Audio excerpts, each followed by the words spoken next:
Now, I'd like you to walk us through how you steward money. Once you make it, how are you managing your finances today based off everything you've learned so far? The number one, maybe one of the top things I've learned is if you don't give when you don't have a lot of money, you'll never have a lot of money to give. Mm, Meaning, a lot of people think, oh, yeah, when I'm rich or like when I have money, I'm going to be like very generous. It's like, no, you're not. Because again, like it starts with the mindset of like, if you're not generous, then you're restrictive. You think, oh, no, I have to hold on to this, this little amount of money that I have. And like, this is all I'm ever going to have. So like, I can't give, but I'm going to have a lot at the same time. And I just made a video on this and how a lot of people they want to grow financially or in their business, but then they also have the scarcity mindset. It's a vegetarian who also loves red meat. That's not real. Like usually you have to pick one or the other, and most people default to scarcity.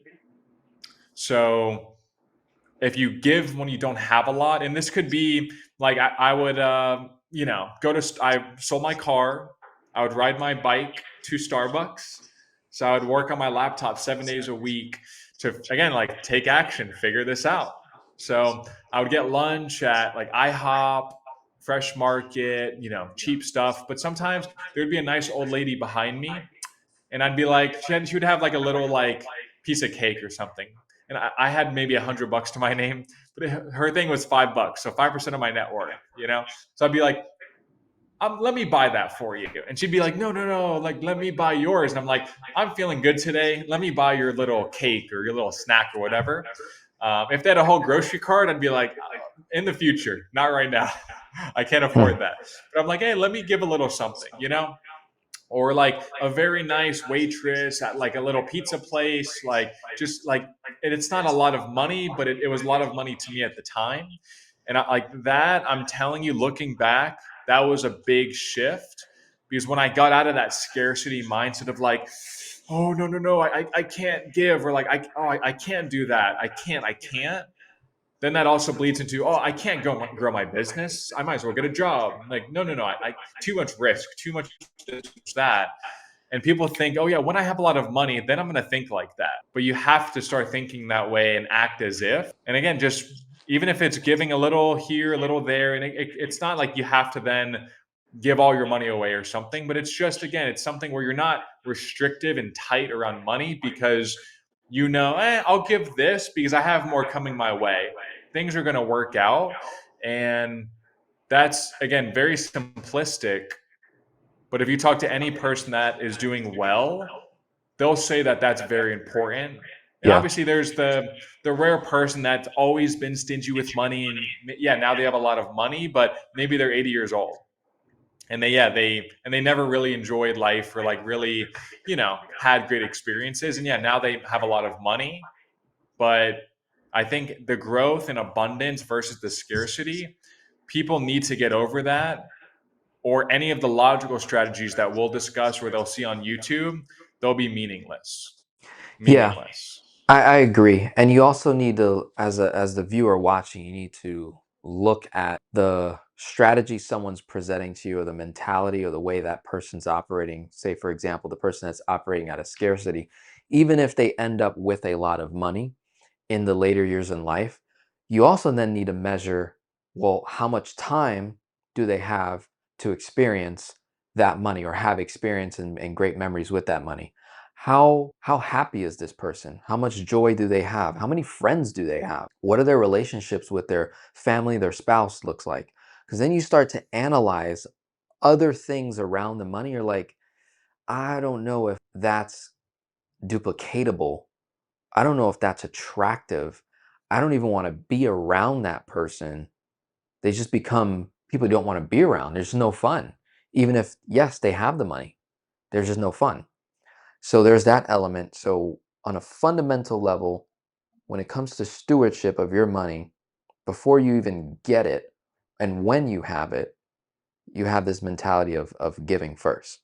So to try to like illustrate the flow of money for you, A, we know you make money via a business. You're not a W-2 anymore.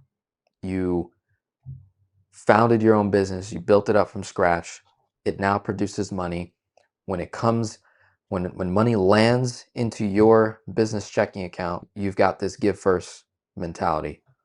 From there, what's the next move that occurs when you receive money? Does it, for you, does it go to one business checking? Do you spread it out? How does that work for you?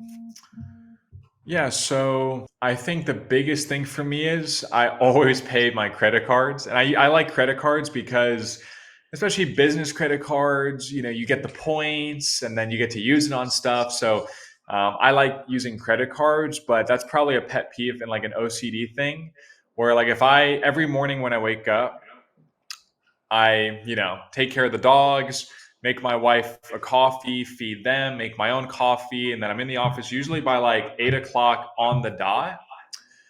Eight to 8:30, I'm managing my finances because nobody in life, and this is true, nobody will care about your finances more than you do, right? I think sometimes people, they like to say, well, I'm not an expert, so I have a CPA, I have a financial advisor, I have a consultant, I have this and that. Even with somebody's business, my clients, I tell them, hey, like, nobody's going to care more about your business than you. So, like, you need to have things, you need to be able to manage things and have them like on tap, ready to go, whatever it may be. Your marketing, your sales, like, you need to manage it. So I manage my finances 8 to 8:30. The key number is cash. So I look at how much cash, like how much liquid assets do I have, especially in business, right? If I had a job, maybe it doesn't matter as much, but as a business, you're not guaranteed anything. You're not guaranteed a certain income or profit or whatever the case may be. So before I even look at what I'm making, I look at how much money do I have? Because anybody, if you look at a real estate mogul, business mogul, entrepreneur mogul, the number one common thing you'll hear is you need dry powder, you need cash. People Hmm. love to say, no, no, no, but it's only earning 4%. You could earn 8% in the market. Maybe, maybe you could Maybe. lose 50%. I don't know. Hmm. Um, but I, again, as a business owner, cash equals runway in life. Because if you're running a business, if you have a great business plan, you're talented, you're hardworking, you have the drive, but you run out of money, you're out of business, which seems simple, but sometimes people love to think about everything else and they plan for the future, but they don't look at, okay, well, how much cash do I have? What do I need to pull back on? Or do I need to now use some of this cash to like reinvest back in the business? You're like, what do I need to do? So I look at the cash I have. And then again, I usually pay off my credit cards like every day. I know Hmm. I need, With it's OCD, but that's without that's essentially what I do every day. without giving like a number, is there a standard of certain amount of months of business operational costs Mm, that you keep in cash on hand? Is there a, yeah, I would what's that for say you? 12 months 12 months. is overly safe, quote unquote. Yeah. But I've never heard of somebody complain, oh, I have too much cash in the bank. Oh, this sucks. I've never heard that. But people, again, they like to think, oh, cash is trash and all this stuff. To a certain extent, I mean, if you have your net worth, if a third of your net worth is in cash, you can withstand almost any life or business Hmm. explosion or issue. If you have, even if your net worth is 100 grand, you got your house, maybe you have a car, and you got 30 grand in cash.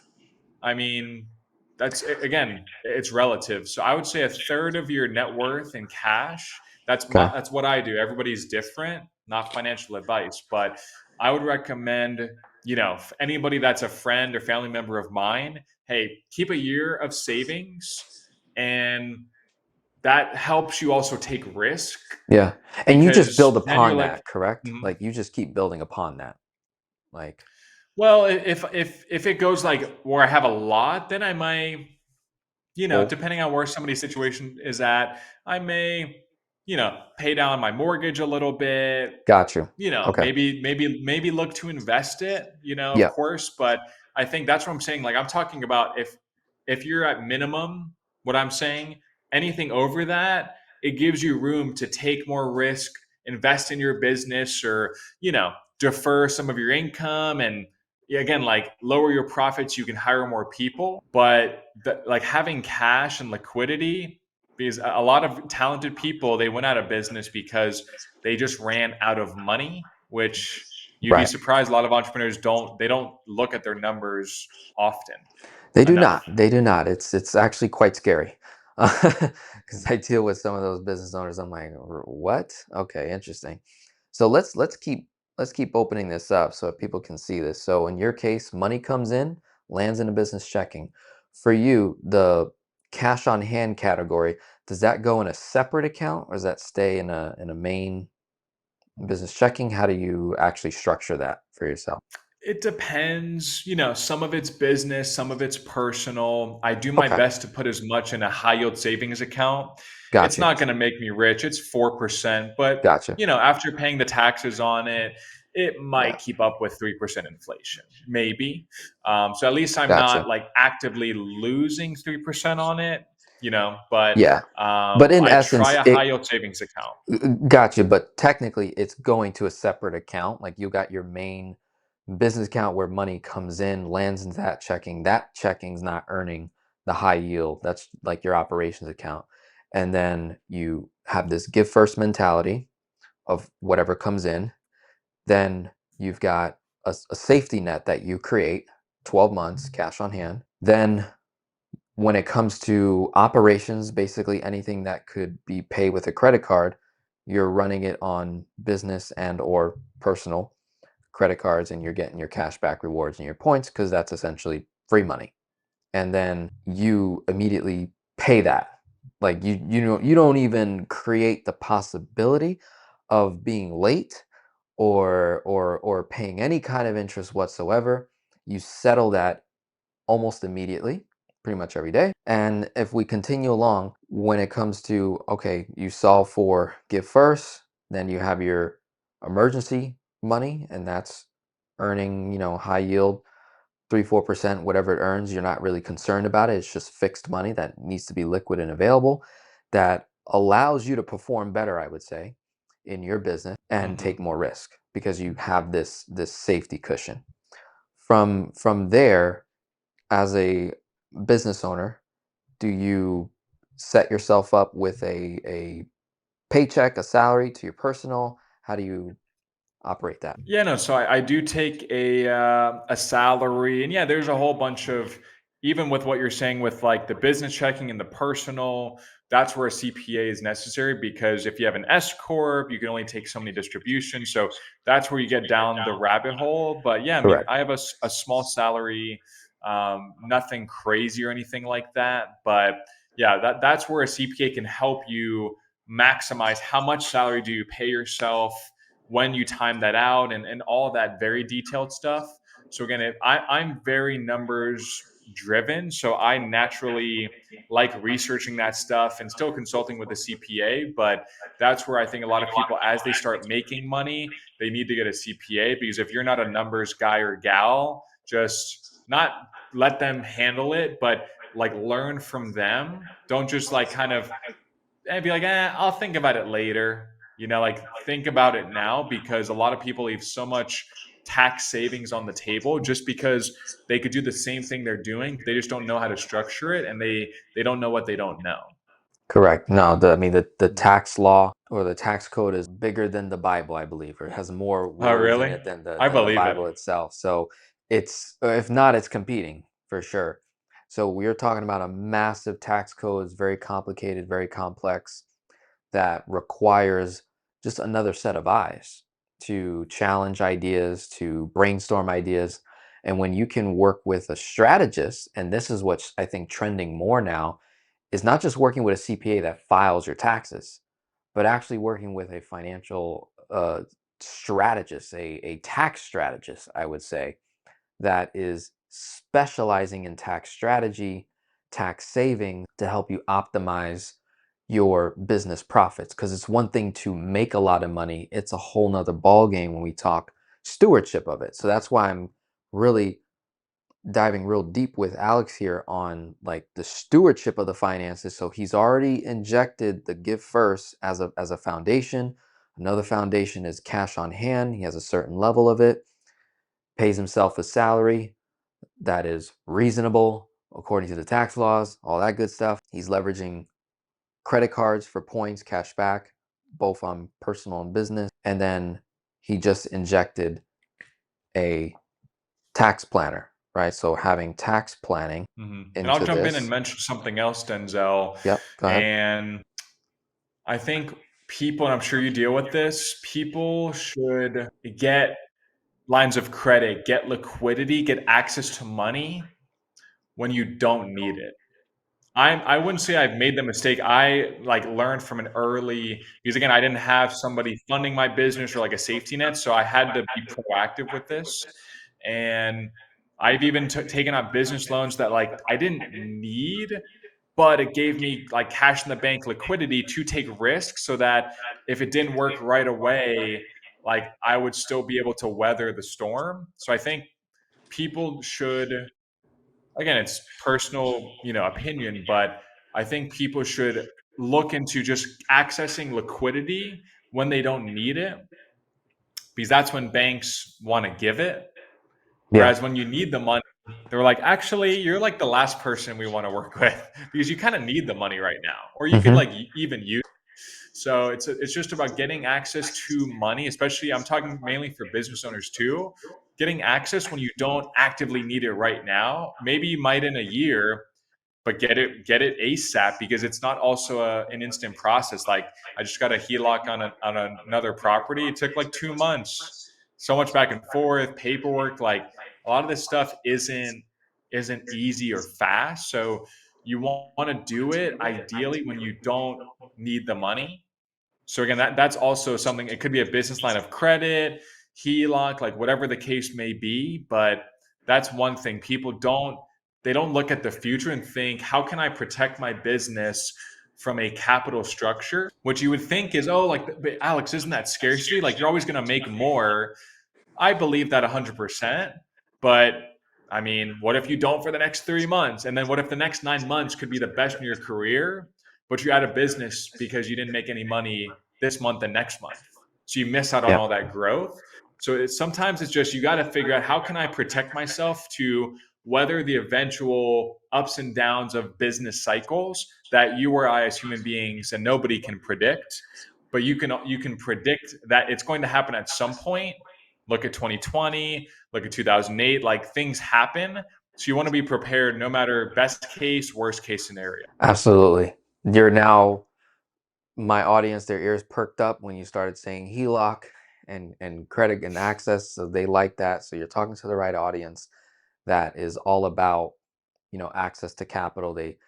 They're many are in a position where they need it, and then I walk them through on the coaching side how we can set ourselves up properly. So having a great credit score in advance, setting yourself up, even little things for those that don't have a business yet, little things that you can be doing, like if you have credit cards that you're not using too often, that every 3 6 months I call all of my different credit cards that I have, the ones that I use the most, honestly, and every 3 to 6 months, I'm requesting a credit line increase. And I'll get 2,000, 4,000, $5,000 increases.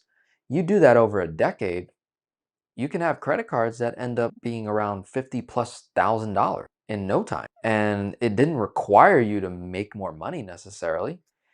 It just required you to make the call. Like they're not just going to give it to you. So you've got to take that proactive approach and manage your credit to just have the access. And then when it comes to the business side, it's even more complex, but absolutely worth it because it doesn't cost a whole lot to just build a credit score while simultaneously building a successful business. And to your point, having access to capital when you don't need it. I think that's huge because you get the best rates, you get the best offers, you build relationships with banks, and then when there's an opportunity, you're the first that is in line in a sense. So I like that.